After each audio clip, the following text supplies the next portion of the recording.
Ya, selamat sore. Selamat sore. Pada sore hari ini, saya mendapat kesempatan untuk mempresentasikan tugas teknologi pembelajaran yang berhubungan dengan kawasan atau ranah pemanfaatan.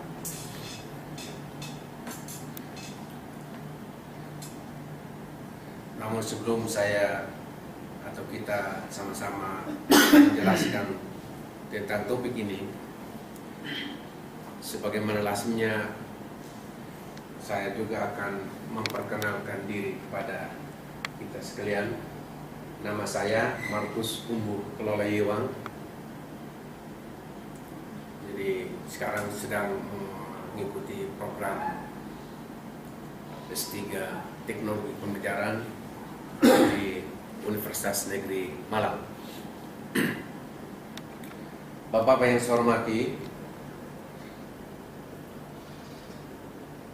dalam kaitan dengan pembahasan kita pada sore hari ini, saya terlebih dulu menjelaskan 5 kawasan bidang garapan teknologi pembelajaran.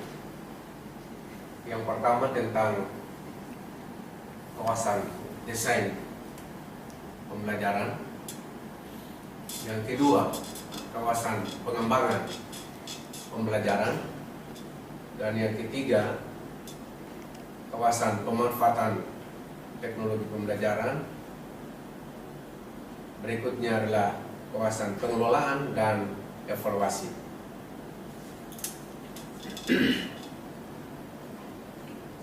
Khusus dalam bahasan kita pada sore hari ini, saya mendapatkan tugas untuk mencoba memandu atau menjelaskan tentang fungsi atau kawasan atau ranah pemanfaatan teknologi pembelajaran.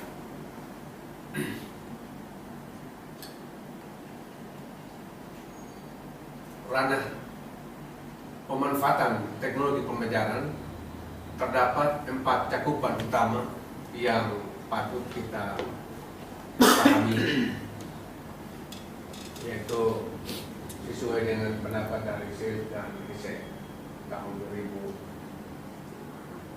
yaitu yang meliputi pertama, pemanfaatan media. Yang kedua, difusi inovasi. Yang ketiga, implementasi dan institusionalisasi. Serta yang keempat adalah kebijakan dan regulasi. Ya, kita lihat hal yang pertama, yaitu pemanfaatan media.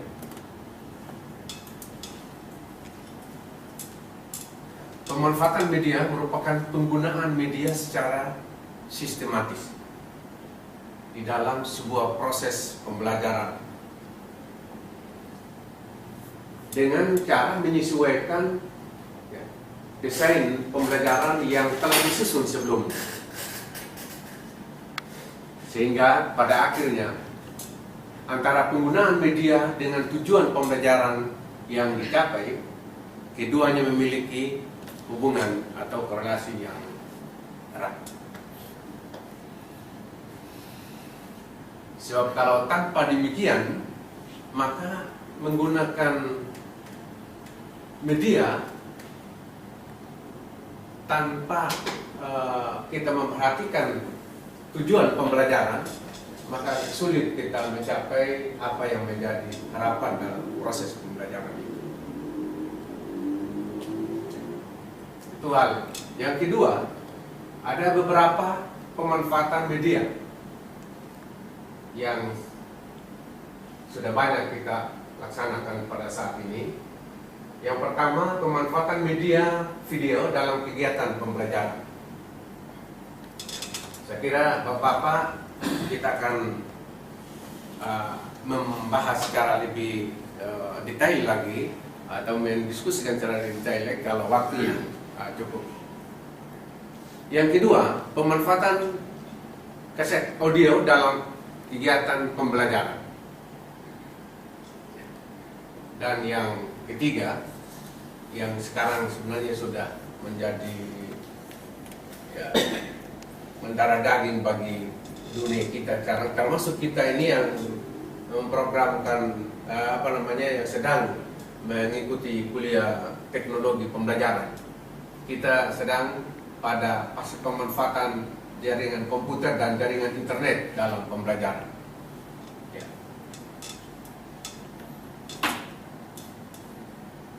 Itu hal yang pertama. Yang kedua, difusi inovasi. Apa yang kita tahu tentang inovasi? Difusi inovasi adalah proses berkomunikasi melalui strategi yang terencana dengan tujuan untuk diadopsi. Ini juga pendapat dari sains dan riset. Jadi sekali lagi, difusi inovasi adalah proses berkomunikasi melalui strategi yang terencana dengan tujuan untuk diadopsi. Adapun langkah-langkah difusi inovasi adalah yang pertama, pengetahuan. Masih ada yang kedua, apa yang disebut dengan bujukan atau persuasi. Ya. Dan yang ketiga adalah keputusan. Yang keempat, implementasi. Dan yang kelima adalah kelima, konfirmasi. Dari kelima langkah ini adalah suatu langkah yang terjadi secara proses. Jadi dari pengetahuan, persuasi atau bujukan, keputusan, implementasi, dan konfirmasi.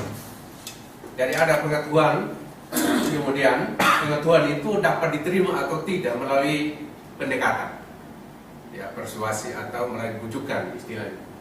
Kemudian terjadilah keputusan nanti dari pendekatan-pendekatan itu. Kalau keputusannya diterima, maka terjadilah apa? Diterapkan. Ya. Setelah diterapkan, kemudian kita akan lakukan konfirmasi apakah penerapannya itu sesuai tidak. Saya kira itu langkah-langkah yang dilakukan dalam difusi inovasi. Beberapa wujud dari inovasi. Yang pertama, akan kita mendapatkan pengetahuan baru. Yang kedua, kita mendapatkan cara baru. Yang ketiga, kita mendapatkan objek yang baru. Yang keempat, kita mendapatkan teknologi baru. Dan yang terakhir adalah adanya penemuan baru. Implementasi dan institusionalisasi. Implementasi adalah pengejawantahan atas konsep di tahapan perencanaan ke dalam keadaan yang sesungguhnya. Tahapan implementasi merupakan upaya untuk memastikan penggunaan dari sebuah inovasi dilakukan secara benar atau tidak oleh seorang individu dalam organisasi tersebut. Sedangkan institusionalisasi adalah penggunaan yang rutin dan pelestarian dari inovasi pembelajaran dalam suatu struktur atau budaya organisasi. Ini juga pendapat dari SIP dan riset. Dan yang terakhir adalah kebijakan dan regulasi. Ya. Kebijakan dan regulasi adalah aturan dan tindakan dari masyarakat yang mempengaruhi penyebaran dan pemanfaatan teknologi pembelajaran. Kebijakan dan regulasi itu berkaitan erat dengan aturan atau perundang-undangan yang berlaku dalam suatu negara. Aturan tersebut secara umum berkaitan dengan hak cipta atas sebuah inovasi, standarisasi inovasi agar layak guna, dan standarisasi proses pendidikan. Jadi sekiranya inilah yang saya dapat dijelaskan yang berhubungan dengan ranah pemanfaatan teknologi pembelajaran yang secara kebetulan menjadi tugas saya untuk dapat dijelaskan pada Bapak-Bapak pada sore hari ini. Jikalau apa yang saya sampaikan ini masih ada yang perlu klarifikasi, bahkan kalau ada pertanyaan saya berikan kesempatan kepada Bapak-Bapak untuk bisa menyampaikan pada saat ini. Dengan demikian apa yang dijelaskan ini menjadi lengkap bagi kita semua. Ya, silakan Pak. Ya, terima kasih Pak Markus. Selamat sore buat kita semua. Tadi dalam materi yang disampaikan oleh Pak Markus itu berkaitan dengan asas pemanfaatan, tetapi ada keterkaitannya juga dengan media. Nah, ada satu pertanyaan yang mungkin saya ajukan, yaitu adalah mohon memberikan informasi berkaitan dengan langkah-langkah pemanfaatan media video dalam kegiatan pembelajaran. Karena kita sama-sama tahu bahwa video itu juga dimaknai sebagai salah satu media dalam pembelajaran. Sehingga saya menanyakan tentang apa langkah-langkah pemanfaatan media video itu jika kita adopsi dalam kegiatan pembelajaran. Terima kasih. Baik, terima kasih Pak Melki, Bapak-Bapak yang saya hormati. Ya, sehubungan dengan pertanyaan dari Bapak Melki, yaitu langkah-langkah dalam pemanfaatan media, maka saya dapat menyampaikan langkah-langkah tersebut antara lain. Yang pertama, mengidentifikasi materi dan program video pembelajaran yang ada serta peralatan yang dibutuhkan. Itu langkah pertama. Jadi mengidentifikasi materi dan program yang divideokan serta peralatan yang dibutuhkan. Itu langkah pertama. Langkah yang kedua adalah merancang topik-topik yang akan didiskusikan. Langkah yang ketiga, menyusun rancangan kegiatan sebagai tindak lanjut dari pemanfaatan program video. Dari langkah-langkah ini ya, dapat dikemukakan secara umum. Pertama ada tahap persiapan ya. Yang kedua ada tahap pelaksanaan, dan yang ketiga ada tahap tindak lanjut. Dalam tahap persiapan ini ya menyusun, ya termasuk menyusun RPP-nya, perangkat pembelajaran. Kemudian sebelum kegiatan program pembelajaran dilaksanakan, terlebih dahulu menyiapkan ruangan. Ya, seperti tadi yang saya katakan itu ada. Ya. Dan yang dalam langkah yang kedua, tahap pelaksanaan. Ya, dalam tahap pelaksanaan ini di mana guru atau dosen melaksanakan program video yang sudah dipersiapkan tadi. Kemudian tindak lanjut adalah setelah selesai dilaksanakan, maka pada tahap yang terakhir adalah yaitu tahap tindak lanjut, yaitu di mana guru melakukan penayangan ya, apa yang menjadi rencana dalam kegiatan. Saya kira itu saja yang mungkin kurang lebihnya yang saya bisa sampaikan untuk pertanyaan yang disampaikan oleh Pak Melki. Terima kasih. Ya, silakan Pak Jakaria.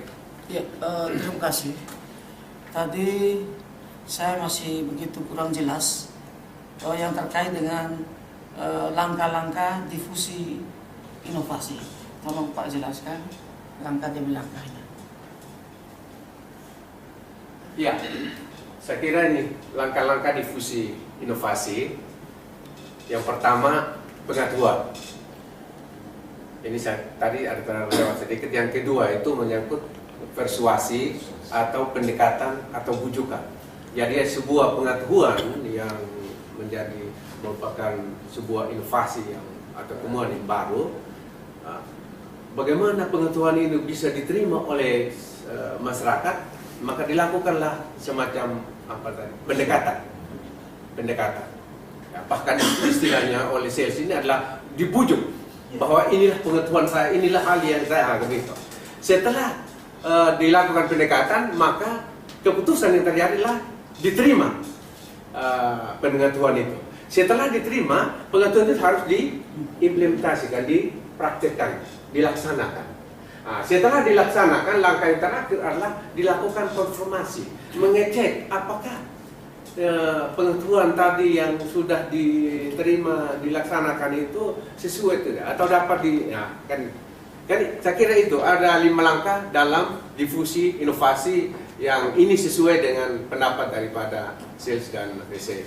Saya kira itu saja untuk Bapak pertanyaan dari Bapak Jakaria. Terima kasih. Baik, masih ada lagi?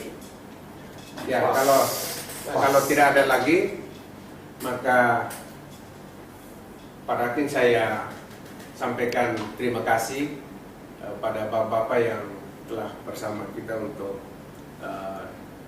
diskusi tentang ranah pemanfaatan yang menjadi tugas kita pada sore hari ini, dan kurang lebihnya saya menyampaikan mohon maaf. Salam.